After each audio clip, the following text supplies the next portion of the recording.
I'm joined now by Matt Melzak. Matt, you pretty much do it all. You're a little bit of walleye, a little bit of mud hens, and some high school hockey, and even football for us. Yeah, you know, it is kind of an interesting year, that's for sure, with no baseball. But then, turn around, got to do some football games, which was cool, and getting a little hockey in now with the high schools, so it's good. And hockey just kind of got rolling last week. We've already had a few high school hockey games in the books, gearing up for that cold turkey tournament this weekend. Who are you eyeing in the Red Division this year? Well, I'll tell you what, very interesting to see the Northwest Hockey Conference starting before Thanksgiving. That's kind of been a recent trend here. You like the fact that they're getting conference play going.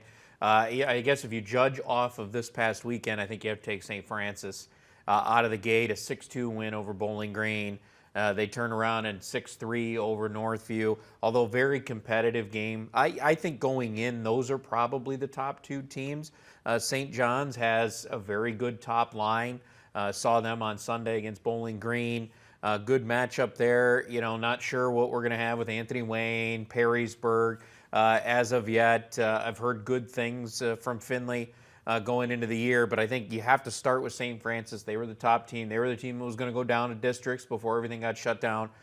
So I think they're the team you've got to start with, because it looks like in goal they're going to be solid.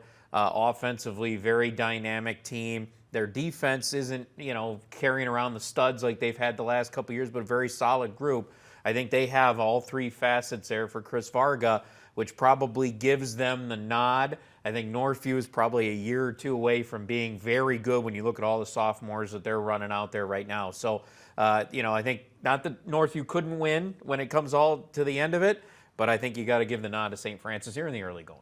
Now, St. Francis last year battled injuries kind of all through the first half of the season, really got going towards the end, and like you said, kind of had a heartbreaking end to the season in that it was completely out of their control, like a lot of our teams in the area. But how have you kind of seen them focus this year and kind of put that behind them, as you said, with a couple big wins already? It's an interesting year that they had last year, because you're right. They had a lot of key injuries very early in the year. So, for a little while, it's like, they're not playing that great. But you had to kind of look deeper into their roster and go, well, they're playing a lot of younger players.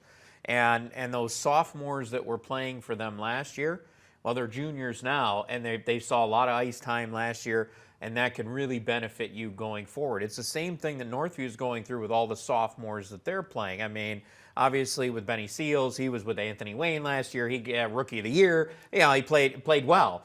So he's one of those. But you have a lot of other sophomores on there that are getting ice time right now for Northview, which will aid going down the road when they're juniors, when they're seniors. And that's the thing that St. Francis is dealing with right now. They've got a lot more experience because of those younger players getting a chance to play as underclassmen. And that's where, St. John's, seeing them, they had a couple of freshmen playing on their varsity. Those things help you out as you go through over the years. Sometimes, though, it doesn't help you in the immediate unless they're just really elite players. And I think St. Francis right now has a good mix of both.